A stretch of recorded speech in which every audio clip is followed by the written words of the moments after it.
everybody. So, hello, nice to meet you. Nice to meet you too. So, how are you doing today? Fine? Everything's fine? Good, Great. great. Till now. Yeah. You'll even better after. So, we are here today to talk about your forthcoming album that's going out in August. Yes. Exactly. 26. Yeah. Yeah. So, The Passage. So, this album came out 3 years after the previous one. Yeah. So, why did it take you 3 years to make this album? Something special reason? We don't have the idea of a new album, so we don't have a plan. We simply started writing new material as we had the inspirations. You know, maybe the band is not as big as other enormous acts, so we don't have pressure from labels. So when you have to compose the album or when you have to release one, so as soon as we get inspiration, we start to write songs, and then when we have a bounce of songs, we decide to release the album. So the first song that Simone written for the album it's been written 3 years ago. Almost. Yeah, almost. Yeah, it took. As you said, we don't have a specific, plan, no pressure. So we just wait for the good inspiration, and we're really critic about our work. So when we really feel strong about the songs, when we think the bunch of songs that we have, they're solid, and we decide to go in the studio and record it. And sometimes it can happen in 1 year, sometimes it can happen in 3 years. And also we have many, projects, other stuff doing, daily jobs. I have my studio going on where I work every day, recording other bands. So sometimes it's difficult, to focus every day on the band's music. So it can happen then we have 2 songs in 2 days, and then you can have like 6 months of nothing. And I don't think it's good to write songs just because you have to put out an album, because we're not making tons of money out of that. No, but even because you give people the time to digest the previous one, so and even time for us to promote the. We played a lot for the previous album. We played the US, we played China, Japan, lot of places. So They've been quite busy in promoting. Need to rest. It was time consuming, promoting the last one. So for this album, you have two guests, not the least ones, Tom Englund from Evergreen, Yes, exactly. and Michael Romeo from Symphony X. Yes. Exactly. So how do you came to work with them? Basically, because of friendship, because an important thing for us is to have. We had guests even also in the previous album with Russell Allen singing and Jorn from Pagan's Mind playing a solo. And the important thing for us is to have guests that we personally know, because it's really easy nowadays to pick up the phone and call a management and to ask for certain artists just to sell more copies. Yeah. We really never thought about that. We're first music fans, and we love, of course, Evergrey and of course Symphony X, because they're great bands. And as music fans, when we write songs that are in the vein of the big acts, it's a dream to have the original ones playing on them. So I just thought when I wrote Dogma, the song that Michael is playing in, I just picked up the phone because we were. We toured together in 2011 with Symphony X for many days, all the European tour for Iconoclast, and we stayed in touch. From time to time we write emails, or when they play Europe or Italy, we go to have beer. And I had this song that was really Symphony X oriented, and I thought, why don't call the original? And why do I have to copy his style? When I have the real one? Good reason. Yeah, and he was really, really kind. He said, send me the song, and if I like it, I will do the solo. And he sent me the solo 2 days later. And with Tom, even better, because I don't know if you're familiar, but we played together in an album. It's called Episode. It was out on AFM record 3 years ago. And we played in Belgium in a festival together for that project. And we spent a few nights together, listening to the old Swedish music I love, John Norum, Europe, Ingve. and you know, sharing musical and even live, you know, stories. And we really became close friends. So we had this song, Ghosts of Insanity, that was really in the Evergrey vein atmosphere. And just for laughing, for joking, I sent it to him, asking him if he was bothered if I had to copy some licks, you know. He's always joking, you know. And he was, oh, I love the songs. It would be great that I can sing, you know, a few lines on it. So he just came to Italy in person to record the song, and it was a great experience because he's a great singer. Well, we recognize his voice. Of course, Because he has a very special voice. yeah, but that's the meaning. I mean, for us to have guests, because guests of that type, because it's too easy to write something and to let the known, you know, the big name to perform it. But in this time, we let even also Romeo and both Romeo and Tom to play whatever they wanted, because it's great to have, you know, 100% Tom's voice and Tom's style either, because you have it in the song. It really makes. Yeah, I hope so.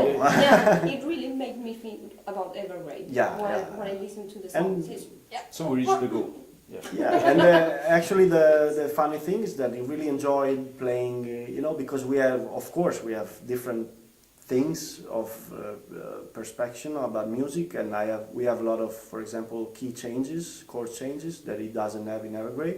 So for him it was a little bit challenging, you know, to sing on my chords, but it was great to hear the combination, because you can have these Evergrey kind of vocal lines with DGM kind of music, and I think the result is really good, so we're happy about it. Yeah, and he's happy too. He's happy too. It really works. Okay. Fine. Yeah. So, listening to your music, something that is very important, in my opinion, is the voice. Of the course, voice. of course. It's really, really important. You have one song, These Guys, piano and voice. It's just, not many groups make songs of less than 2 minutes, and right to make it so powerful, because the voice is really important in each of your songs.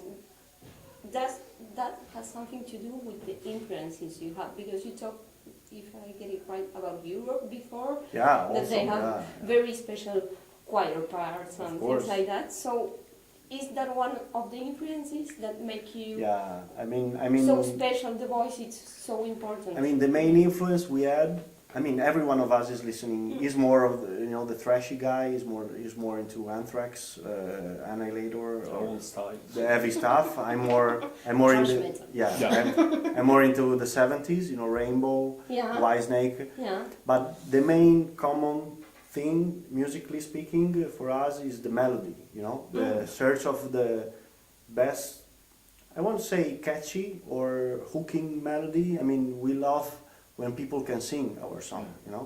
And this probably comes, as you said, from the greatest melodic bands in the world. You know, you said Europe, but it can be, it could be Journey, it could be Kansas, it could be Toto, it could be Toto, the best rock acts, you know. And our main goal is really nowadays, more than ever, to mix those influence in the metal music that we play, because a lot of people keeps telling that we're inspired from Dream Theater, Symphony X, and it's true, of course, because every progressive band is inspired, you know, by the big ones. But we really care more about the songs and about, as you said, the voice, the melodies. And Marco is great because he's really a wide range, wide style, really technique, really soulful when he wants. Yeah. Let's say that with Mark it's easier to reach our idea to have a song instead of a progressive metal song. So he always focused on the chorus to have the perfect one, the one that keep in mind, and the one that people sings, and the one that keep you on the chair and says, "Oh wow, this is the chorus," you know. And it's really easy with him because being the guy that records him technically, I mean, records in the studio, because he's really great piano player and guitar player too. So when it comes to big harmonies, big choirs, it's really easy because he's doing, you know, in 2 minutes he has done like all the choirs. You always have in mind. So. and he's really perfectly pitched when he sings, and as I said, I mean, probably it's all because of the common background that we all have, you know, the melodic band we love. From Queen, we also love Queen, you know. I was going to say Queen because you said the choir, The choirs, piano. the piano. And for example, these guys is the perfect example. We didn't want to repeat because we always had standard power. They called it power ballads, you know, like "Is This Love" from Wisely. in every, I hope that we could write that song, but that's another story. we always had that kind of songs in every album, you know. Every album had its own ballad, and this time we wanted to go a little bit different, so we decided that Emanuele, the piano player, the keyboard player, he came up with those chords, and Mark just improvised, just one take, that song, and we thought it was beautiful and really soulful, and we didn't care if it was 1 minute or like 3 minutes, because we didn't want to repeat the formula, you know, of the structure, the usual structure of. And it's the same with the last song, In Sorrow, that it's always Mark's songs. This guys was perfect because it's a moment in the middle of the album that break between two parts of a whole. It's a sort of an interval, you know. It makes you breathe for like 1 minute and a half in between of in between of the rest. And talking about the end of the album, we talk about the beginning of the album. Okay. We did the first 2 songs, so, The Secret Part 1 and 2. Okay. So it's quite amazing to have 2 songs so long, because one is almost 8 minutes. almost 9 minutes, and the other 7 and 30. So they go together, both songs. You can just listen the first if you don't listen the second one. So why you decide to start with these 2 songs? Because you can have different rhythms. It's like I mean, it was a matter of discussion. You know, when it's always for us, one of the most difficult things to decide is the track list. You know, because everyone has his own favorite. Oh, I love this song more, and we should be more catchy in the beginning. But in the end, we all agreed that those 2 songs really represented DGM nowadays, because we thought that, they're really long, they're really probably difficult to digest in the first, but after 2-3 listens, they really flows naturally. I mean, at least for us. I mean, we have to be the first fans of our music, you know? And you know, with The Secret Part 1, you have a lot of stuff, but it really sums up what we did in all our music career, because we have, you know, the typical melodic DGM chorus, we have the typical duel between guitar and keyboards in the middle part, we have this piano part of vocals, and so that was our favorite since the beginning, even if it was 8 minutes and long. While the second one, The Secret Part 2, was the most experimental side of DGM, because we never did something like that. I mean, of course it's not original music, you know, it's difficult to create new things nowadays, but for us, to have, for example, you know, the beginning of a song without guitar, only bass and keyboards, or to have the first verse, you know, with only vocals, a little bit darker than a little bit Yes, in the vein of Yes, you know, old prog. And also to have this long instrumental proggish thing in the middle. No, it was quite different. So we thought, why not? I mean, why it could be wrong to put everything we did, you know, new and old in the beginning of the album. Even the idea, if we compare the previous albums, Frames and Momentum, we decided not to put the single as first song as we did in the past. So put this kind of welcome, that is this kind of a mini suite, that's the word, before the first single of the album, and then let the listener follow all the path. Okay, so it works really well. Okay, for thank first. you. That's Yeah. the most important. Yeah, yeah. And well, talking about the first single, Animal, it's not right yet. Animal. Do you have any feedback from the fans now with social networks and everything? Yeah, You know yeah. everything Yeah, 2 minutes later. No? Yeah, we have a lot of positive feedback about this song, and it surprised us a bit because we were a bit scared that it could sound a bit more catchy for the old DGM fan, but you know it's so melodic and it's so rock that all the people appreciate this kind of tunes. It was a matter of discussion even with the label because.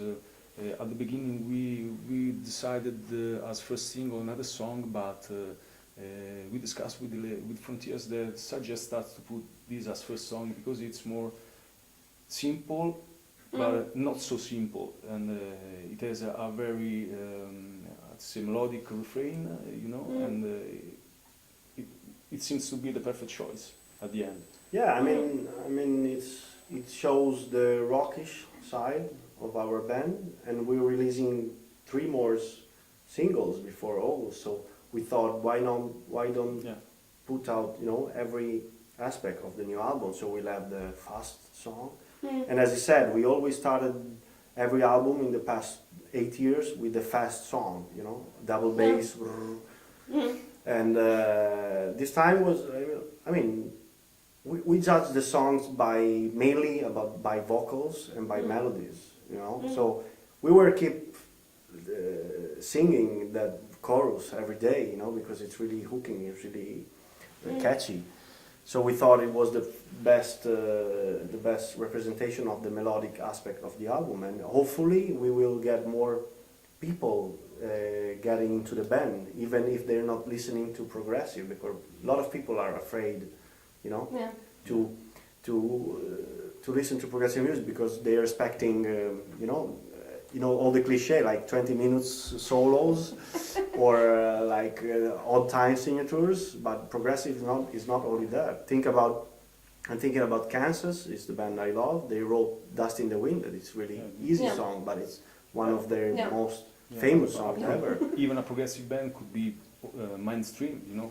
Like, Yeah. And we just tried this time, risking a little bit, because, you know, it could be easier for us to put out, for example, Fallen. It will be the 5th track on the album, because it's really the most common DGM kind of song to hook up with the old fans, you know. But we just tried, and I think the numbers are really good. I mean, the views are great, and the reaction are really positive.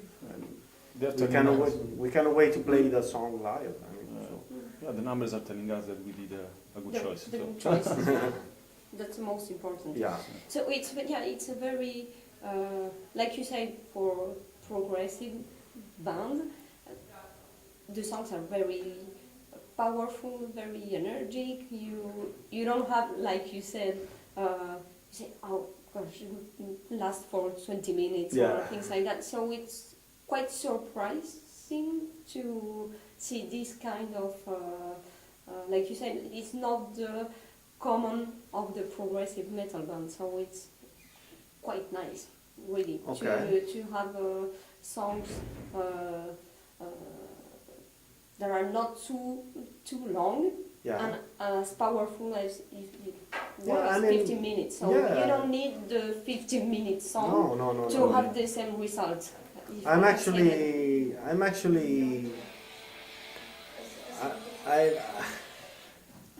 thinking that our way of doing progressive is not the typical. I mean, it's not that we're different, but you know, people keep telling that we're playing progressive music. But for us, progressive is only the good thing about progressive. Great thing is that we're not limited to play a certain kind of music.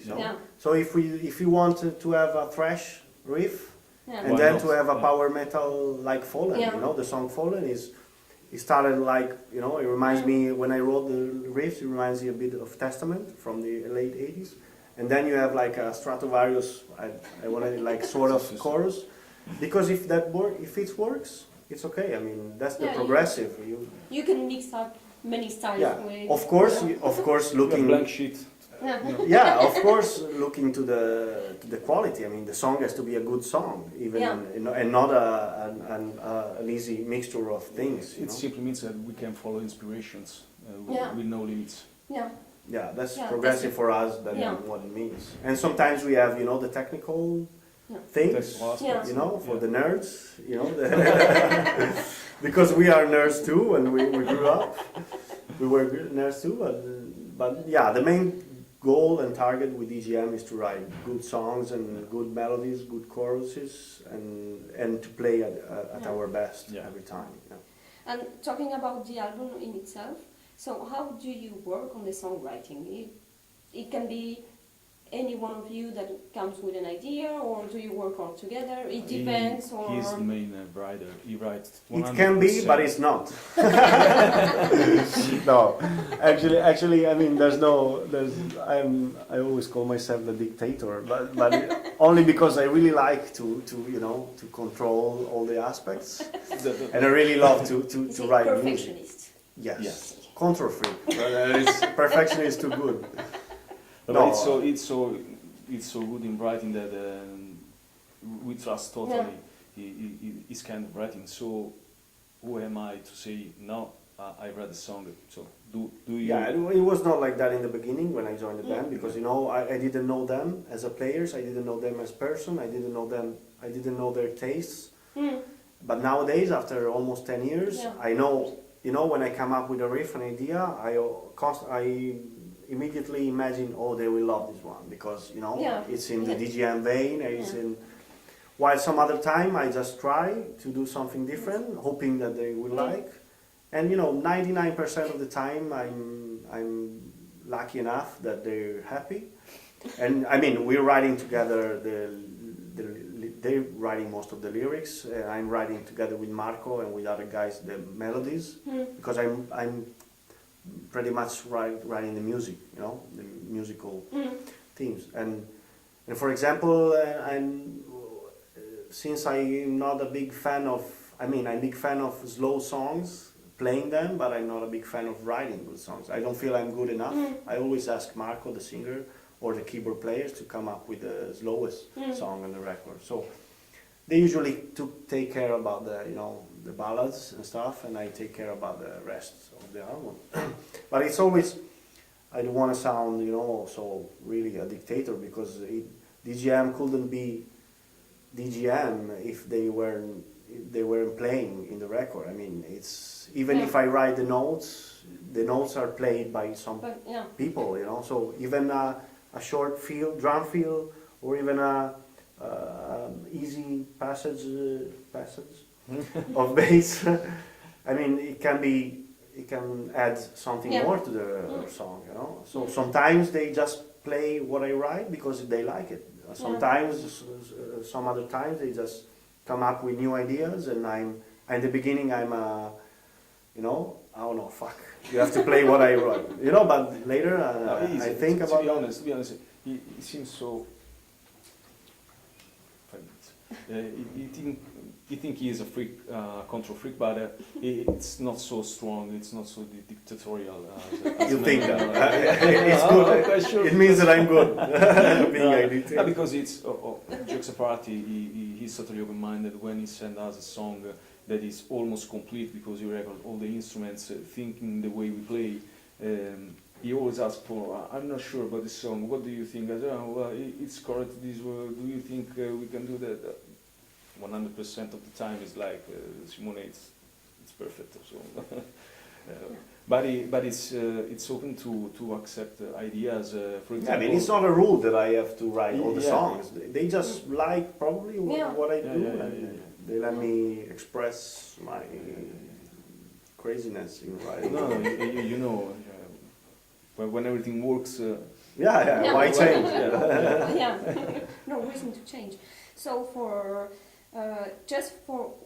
I saw that Simone, you said this album can easily be seen as our most ambitious work today. Yeah, that are my words. In English, but in English. And I still think that, because because I never thought. I mean, I never put an effort like I did with we did with this album, because you know, momentum was really good with fans and people. Everyone liked the album, so I mean, we didn't feel the pressure, but it, you know, when you're writing songs, you're always thinking, is this good enough? Is this would be? I mean, it doesn't have to be good. It has to be better, you know. Yeah. And that's why we tried not to repeat the formula of the previous album. We just decided, okay, this is the right time for us personally in our lives and in our musical life to do really the thing we like without thinking about sales, without thinking about. We didn't have the Frontiers contract even, you know. We didn't have a label, so we just wrote the song we liked and hoping that people will love them, and this is the most ambitious because every aspect of the song has been cared about everything. Yeah. You know, in the past, I don't want to say that in the past we were like throwing stuff away, but you know, maybe we cared about a few aspects instead of others. I mean, lyrically speaking, in the previous albums, it was less control over lyrics. Okay, someone comes up with a lyric, okay, it's good. But this time, no, this, for example, you know, it seems stupid, but a sound of a word, for example, with an A, Can change the meaning of the song, can change the. so we the really feeling of the song, spent hours, days. I mean, it's easy because it comes natural. Okay, Yeah. so it's not an effort like. We never tired, you know. We never tired, but We didn't spend sleepless night, but you know, You. you continue. You continue thinking about lyrics or riffs in this case. Yeah, and you keep on. And you wake up with keep a on better thinking, words and yeah. said, maybe this was when he's singing, it could work better, you know. And but maybe this kind of ambition in Simone words represents also the passage, as the title would like to explain, of a maturity that we had from all the previous albums till now. It's not more only a hobby or a passion. Yes, it's the main aspect for sure, but we know what we want. We know that we have to be to pay more attention to all the aspects, because even these aspects are important for a band. Yeah. You know, so let's call it kind of more professionality. yeah, it's not only fun, because it always has to be fun, because this is the main reason, because we're playing music, you know. But it's not only fun, as it has been in the first albums I did with the band. Because, you know, when I joined the band, I was 25, and what else other than fun, you know? Fun playing with great musicians and great venues and stuff. But now, album after album, then you create your own fan base, and they're expecting some quality. Yeah. And it's difficult to repeat the same formula while maintaining, you know, the same quality. So the ambitious was, for me and for us, we wanted this album to, you know, like wipe away all the other stuff we did. I mean, it has to be perfect in sound-wise, and I mean, every little snare sound, kick drum sound, guitar sound, every choice of note, of solos, and You know, things changes through the times, and everything has to follow the changes. yeah. You grow with time. Absolutely, and absolutely. Your music on the band is the same. And a lot of people, you know, when we say that we love hard rock, oh, so you're playing, you know, not a lot of people, but someone told me, oh, so you're playing more easy stuff. And it's not true, because even, I mean, think about Final Countdown, it's hard rock, but it's one of the most beautiful songs ever written, you know, because they really put, probably, I guess they put really heart and soul on what they did, so that's what we try to do this time. Okay, so And we hope that you and people like the album. I like it. Great, that's Nice. important. Just to finish, Yeah. the last question: touring? Are there touring plans? I suppose yes. We already planned some gigs for started in the middle of September. Belgium, France. We're back in Paris on the 10th of September. Holland. We have a gig in Switzerland on the 24th of September. It's a festival with Mirat, and we have the Frontiers Metal Festival at the end of October. Then we're back in Japan for the second time in the that's beginning right. of November. Yes. And, Yeah, 1 week in Japan. 1 week in Japan, yes. And we have a lot of gigs coming out, but we have to wait for confirmation Yeah. before to Yeah. reveal. Yeah, of Yeah. course. Yeah. So. But they already planned are these Belgium, Holland, France, Okay. and Switzerland, and this a lot of Japan things thing. are going on. So. So see you in September. Of Yeah, for course, we hope. So thank you very much for your Thank you. time. Thank Very and kind thank of you you. for answering to all my questions. Thank you very for much. this. Thank you. Thank you. Hi guys, I'm Andrea from DGM. Hey guys, I'm Simone from DGM Italy. You're watching United Rock Nation.